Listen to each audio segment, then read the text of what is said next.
And so no one at RIA talks about land investing. I didn't hear land investing on any podcasts. There's no one that talks about land investing. And so I said, this is a business that is exactly like the wholesaling business.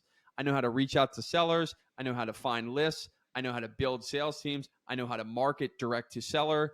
I know how to build the operational expertise that is required to scale a business like this very quickly. And I can do this. I can replicate my success that I had in the house flipping business in a blue ocean, which is land. I've got dreams, I've got dreams, I've got dreams to find a way out. Welcome to another episode of the Real Estate Junkie podcast. Today, I'm joined by Clay Hepler, the second youngest guest we've ever had. Clay shares his real estate mistakes from owning an Airbnb that almost bankrupted him to a series of high-ticket disasters across his entire portfolio. But through resilience, he found a lifeline in land flipping that transformed his situation and now provides him with active income to fuel and future-proof his real estate portfolio. Clay, it's good to have you, man. Welcome to our show. I'm excited to be here. I saw that you're in Colorado. My wife's from Colorado and have spent a lot of time out there. I actually used to have a house out in Grand Lake. We're actually going there in a couple of weeks. We booked an Airbnb there. Well, I had an Airbnb there, so I could talk to you about that experience. Talk to me. Let's start there. Well, I mean, so I would say that me buying that Airbnb, it was the single worst financial decision of my life. Wow. Multiple six figures worst financial decision. And it set me back pretty far because my wife and I, what we wanted to do was we wanted to move to Colorado. And we had this very enchanted view of the Rockies.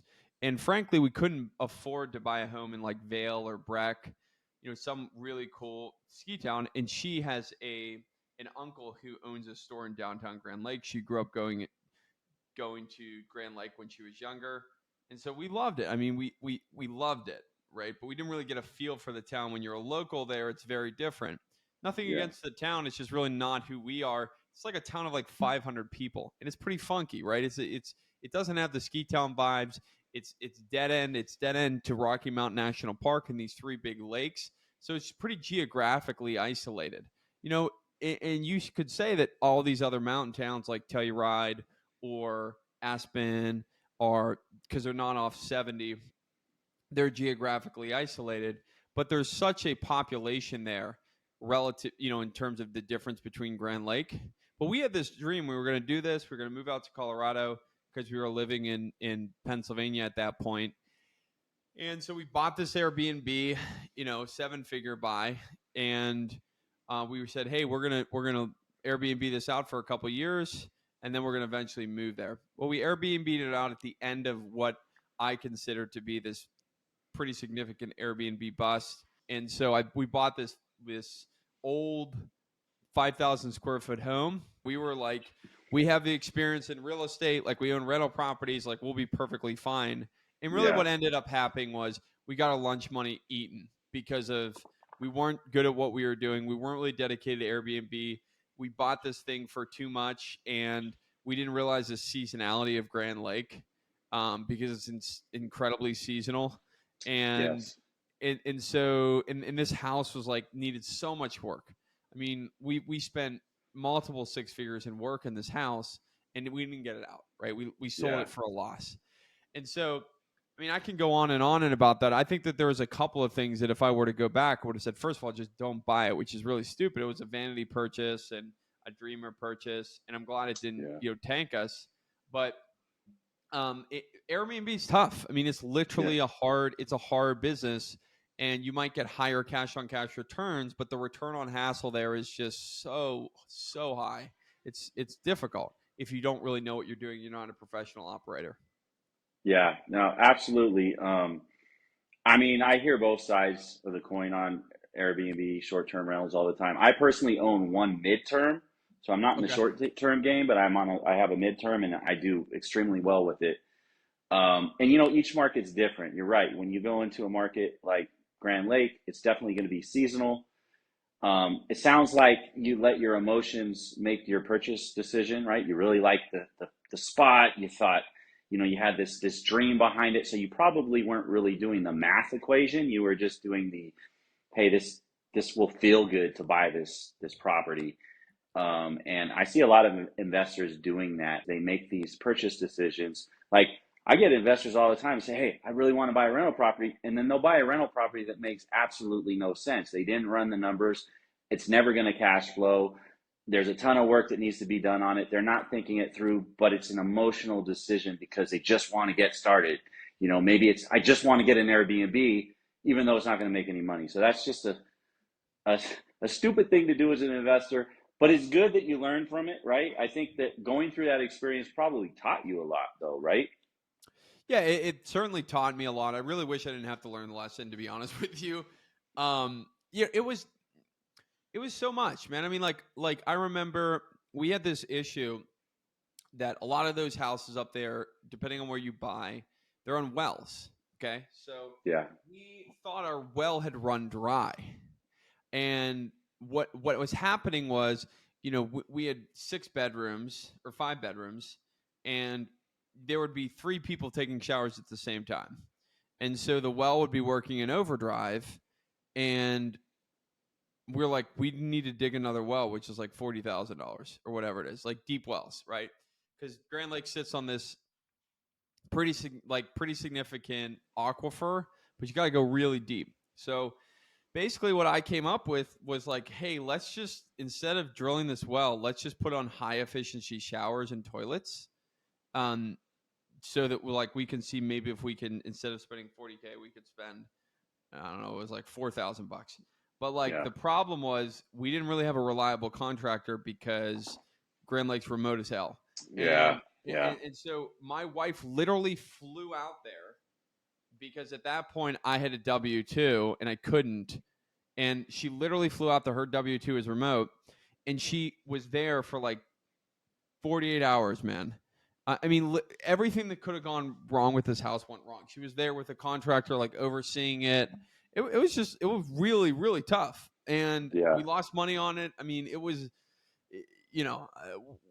I would agree with your earlier sentiment. It was a bright-eyed, bushy-tailed buy, right? And that's just like the worst thing you could possibly do in real estate.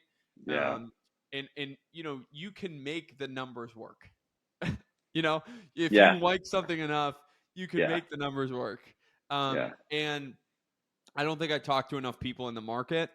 There's just so many additional due diligence things. I used AirDNA and I said, hey, this is good enough data. And it just wasn't good enough data. So it taught me a lot, but I really wish I didn't have to learn it. Well, hey, with that all being said, maybe we can back up and just talk about who you are. I know that you started out in multifamily and now you've kind of pivoted over to land, and I want to talk that through, but maybe you can just give us your backstory of how you got into real estate in the first place. For sure.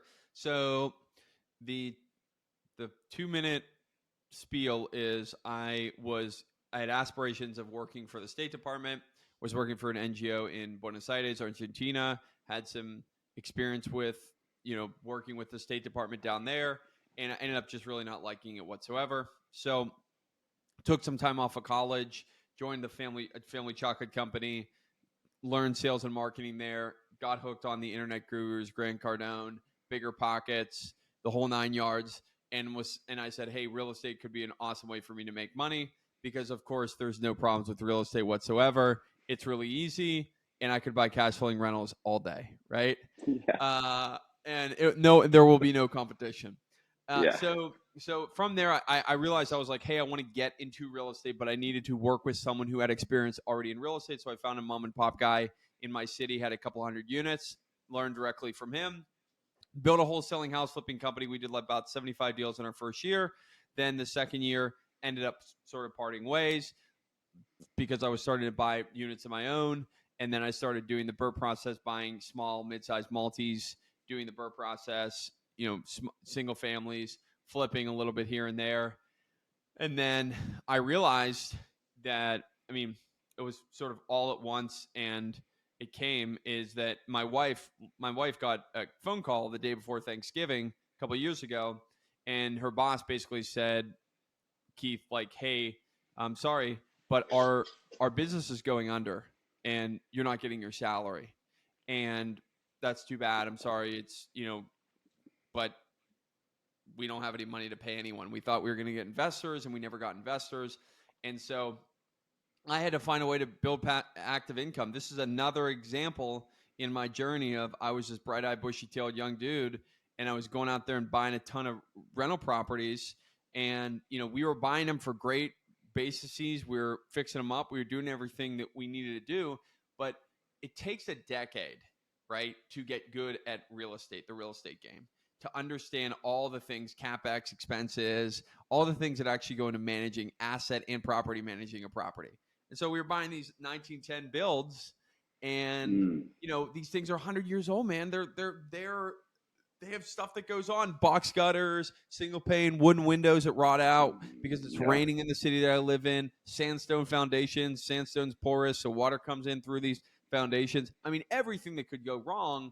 And so you get a cash flowing portfolio under 100 units, and you're like, man, I'm in the green. I'm in the green. This month I'm in the green. This month I'm in the green. Next month I have a $40,000 roof. I have a copper piping that was ripped out by a crackhead by the street down the street.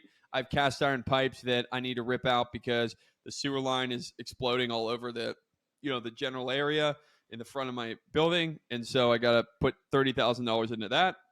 And real estate's not like a walk in the park, and so I got my teeth kicked in through that. We still have the portfolio. It's finally stabilized. It's finally doing well. But I realized that I had all these transferable skills. I had the real estate skills. I like the house flipping stuff, the wholesaling, because I like to transact. I like to deal. I like to trade. And so I said, I need to build this active income, because that next year, it was my wedding. I had to pay for my life. I was still bearing the 5-figure a month mortgage from this Airbnb that was some months kicking ass in the summer, and most of the months I'm having to dish in cash. And so I built this land business. I said I had to find something that made actual active income, real income, not like an extra $5,000 a month in cash flow, real income. And so I needed something that could do that. Thought I was going to move to Colorado. I thought I was going to move to this Airbnb. And so I needed something that was remote enabled. And I had a limiting mindset, whatever it was. I don't want to get back into wholesaling or house flipping. I needed to find something else. And so no one at RIA talks about land investing. I didn't hear land investing on any podcasts. There's no one that talks about land investing. And so I said, this is a business that is exactly like the wholesaling business. I know how to reach out to sellers. I know how to find lists. I know how to build sales teams. I know how to market direct to seller. I know how to build the operational expertise that is required to scale a business like this very quickly. And I can do this. I can replicate my success that I had in the house flipping business in a blue ocean, which is land.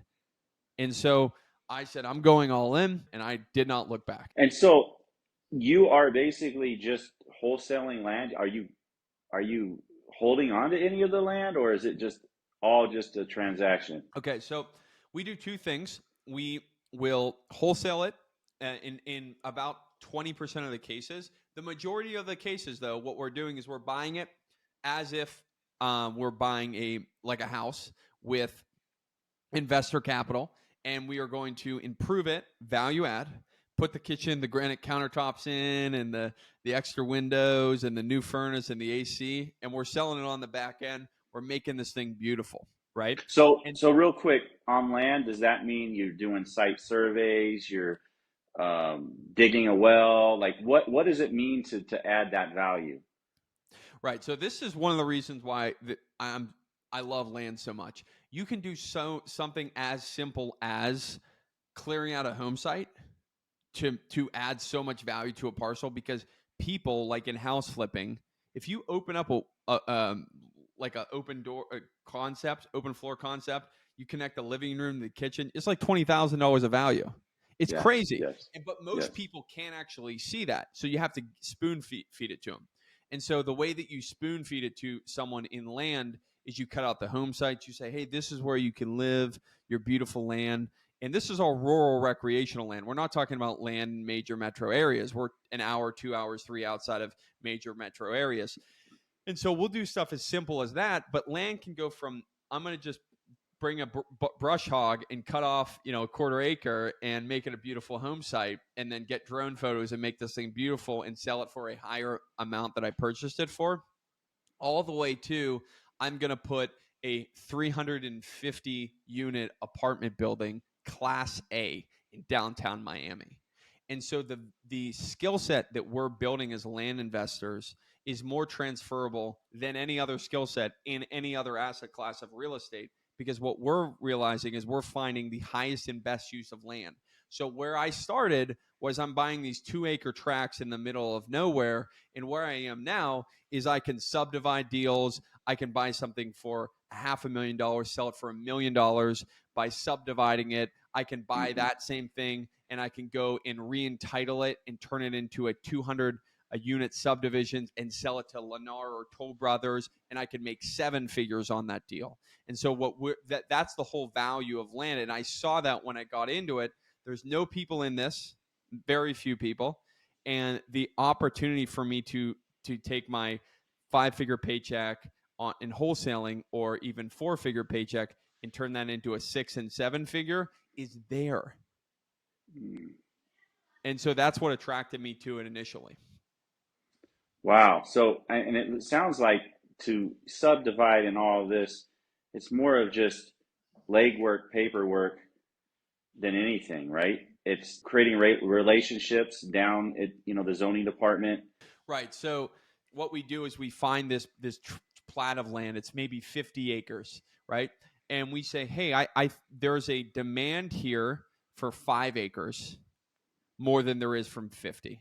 And so maybe my 50 acre sells for 10,000 an acre, but my 5 acres, because more people can buy it, right? It's more accessible. Maybe that sells for 20,000 an acre. Okay. So all I need to do is I need to go find surveyors. I need to work with the local Department of Health to maybe put in a septic tank or pull a sewer line and sewer line taps. I need to figure out what type of electricity there is in the local area, what type of utilities there are, if there are certain types of transportation, things that I need to be aware of in terms of traffic, because I'm going to have more people in this specific area. That seems complicated, right? It is a little complicated, but it's not as complicated as you would think, and it's worth the 6 figures that you're going to make if you do it right. And we get paid for handling those types of transactions. Wow. So how many of these deals are you doing? The bread and butter of our business is these rural flips, right? I'm buying this thing for 20,000, I'm selling it for 40. I'm buying this for 50, I'm selling it for 100. Those are the bread and butter of our business. I would say we probably get 3 subdivisions, smaller, minor subdivides a quarter. And then our average amount of transactions that we're completing in terms of the other rural types of rural recreational tracks is anywhere between 8 to 12 a month, which includes that includes maybe I do one subdivision every other month. So we're doing a pretty high deal of volume. I mean, I have a team of people. That's the reason why we're able to have this podcast in the afternoon, right? I have a team of people that are incredible, and they help with my acquisitions and my marketing and my scrubbing and my operations. I didn't get into this business to be a one-man band. There are a lot of people in the land flipping business, which is one of the reasons why I find that there's such an opportunity. Is there's a lot of people that are doing this as a side hustle, man, and you can eat their lunch money if you have operational and sales expertise. And the land business is 5 to 10 years behind the wholesaling and house flipping business, maybe more, because these guys are competing in these major metro areas with the most amount of competition, and so I just take everything I knew from doing that in a major metro area and apply it to a less competitive market. And so that's why I've been able to scale quicker than maybe if I would have if I was just in another wholesaling and house flipping business. It sounds like you're doing a lot of land flipping. Are you holding on to anything though for that long term, appreciation? And is there anything that you're doing on that end?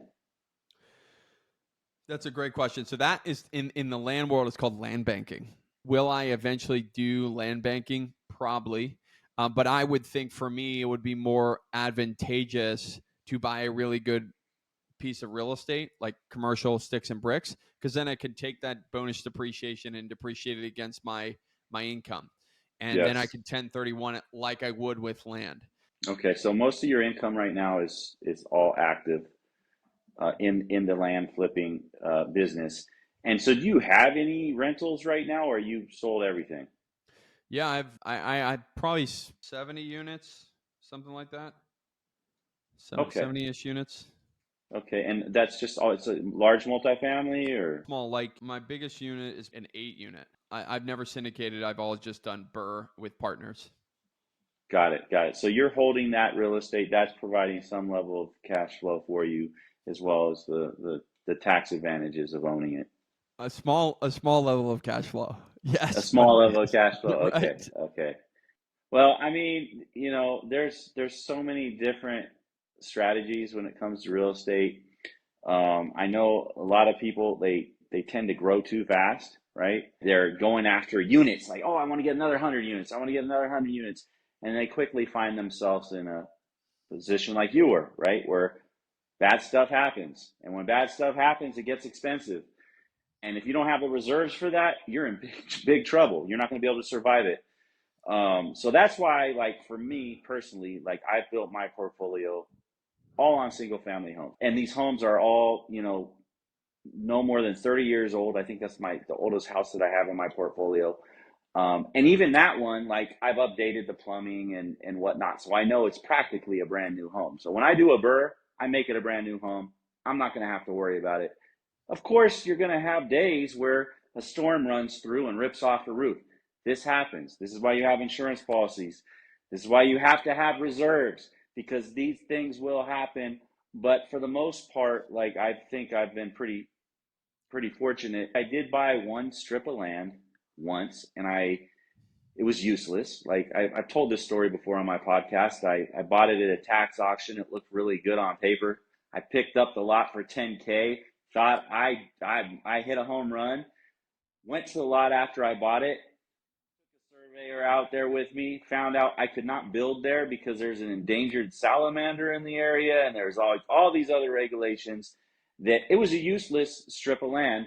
However, I was able to find somebody that for some reason wanted a useless strip of land, and I was able to sell or finance it to them and make way more than my money back. Which is awesome. But that's so far, that's my only experience with land, right? But it is interesting because I do see cities like Colorado Springs where you have a ton of people moving in, a shortage of housing. They're going to have to build more. If you can get your hands on some of these parcels that are in these places that are close to infrastructure or will be close to infrastructure, there could be some really good opportunities there. I completely agree. So what is your long-term strategy then? Yeah, I mean, in land or in life? Both.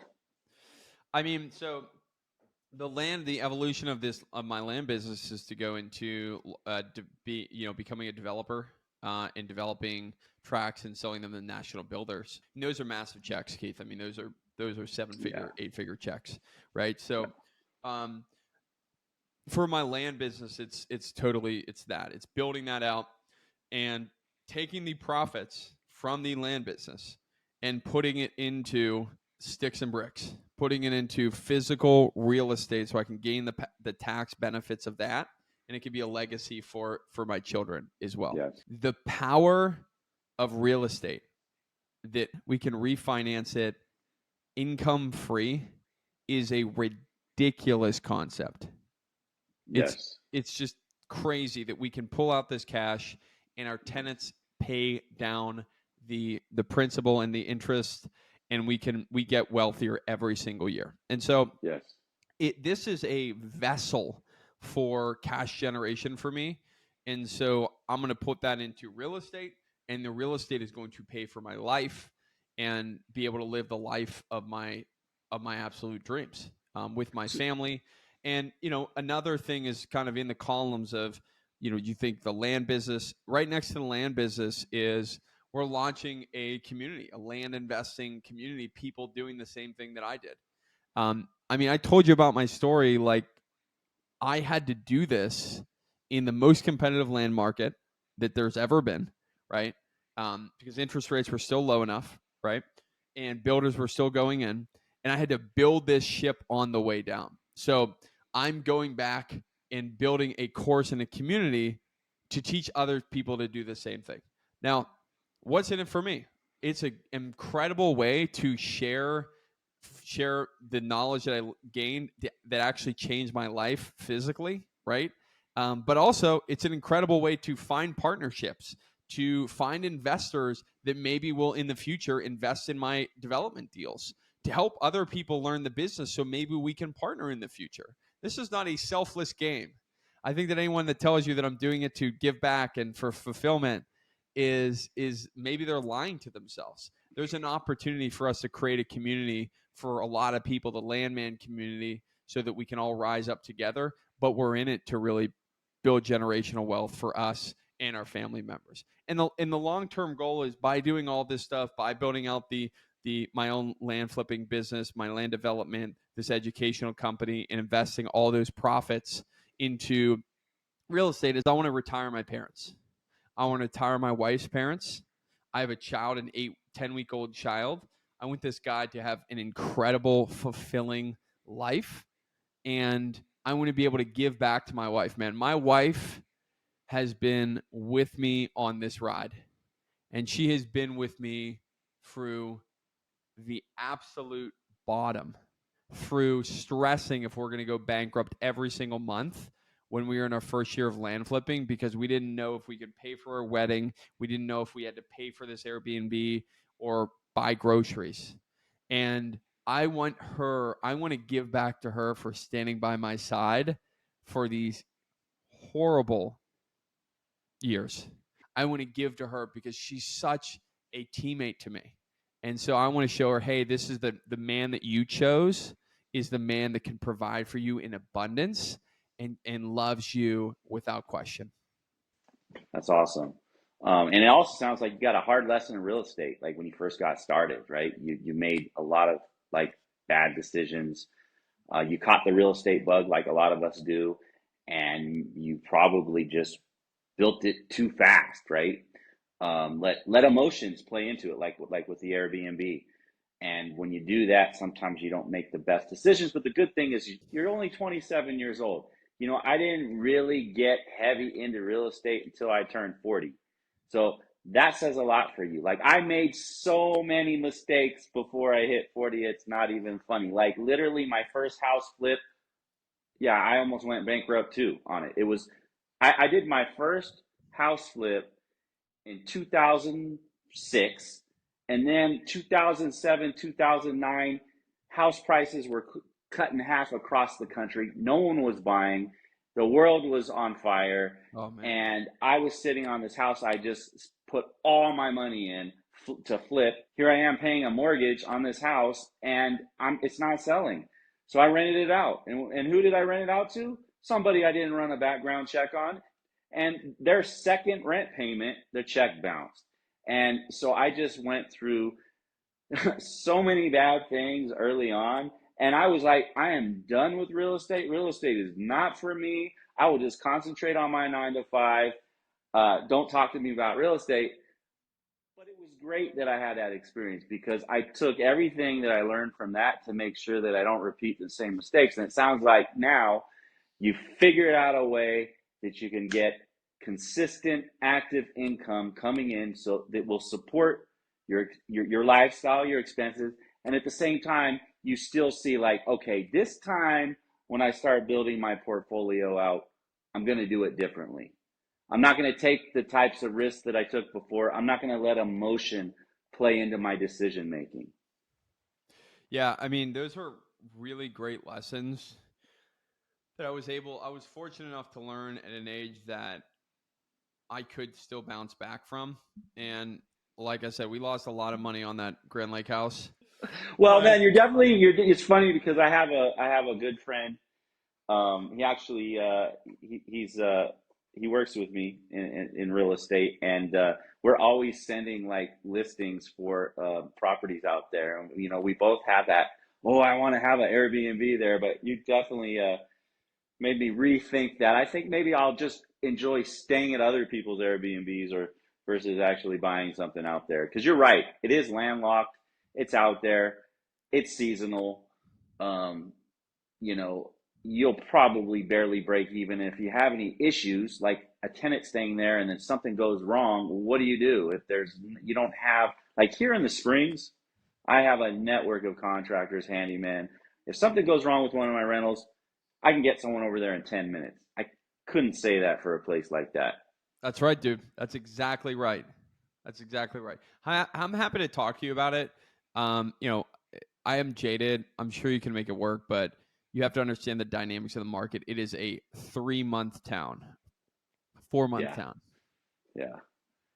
Well, I mean, I was thinking though that during even the ski season, you would have some people staying there and then drive in off to the resorts. No, you didn't see that? Not really. I mean, you have people during Thanksgiving, Christmas. You have some people. Thing in Grand Lake is there's snowmobiling, and so it's like a big snowmobiling capital, like one of the top capitals in the U.S. But I mean, it's really not enough. Yeah. If you just have weekend stays, it's really hard to break even. You gotta have. If you have weekend stays and your occupancy is like, 30%. Well, unless you put a ton of cash in there, and who wants to stick a whole bunch of cash into something like that where it could be working for you somewhere else? So yeah, that makes a lot of sense. Well, man, it was really great talking to you. We talked about a lot of different things in a short amount of time, but maybe you can like let the listeners know how they can contact you, how they can reach you, how they can find out more about what you're doing. And you know, there's probably many people that are listening to this going, "Hey, that land, that's something I want to learn more about." Where can they find you? Okay, so a couple things. Number one, I'm most active on Twitter. Not everyone's a Twitter person. Twitter, LinkedIn, Instagram. Those are the 3 socials that I'm active on. I have a podcast, Landman. I have a newsletter that goes out every Friday morning that I break down land-related thinking. A lot of people love the newsletter because I do a deal deep dive every week. Hey, this is a deal that we did in our business, and this is kind of a deep dive on the deal.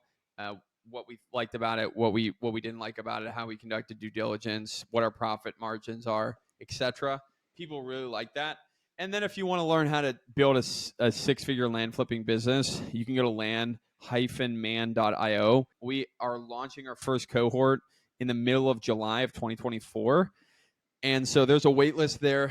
But if you're curious about it, you want to fill out a form on our wait list, feel free to go to land-man.io and fill out a waitlist form, and I'll reach out to you.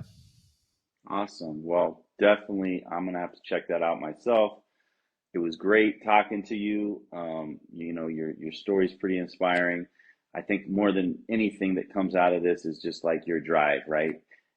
You're a very passionate person, and it takes the right person to be able to go through, falling on the ground and then being able to pick yourself back up. So I definitely commend you for that. Yeah, man, it was just great having you on my show. Thank you. Great to jam with you, Keith. All right. Take care. Everyone out there, God bless and peace out.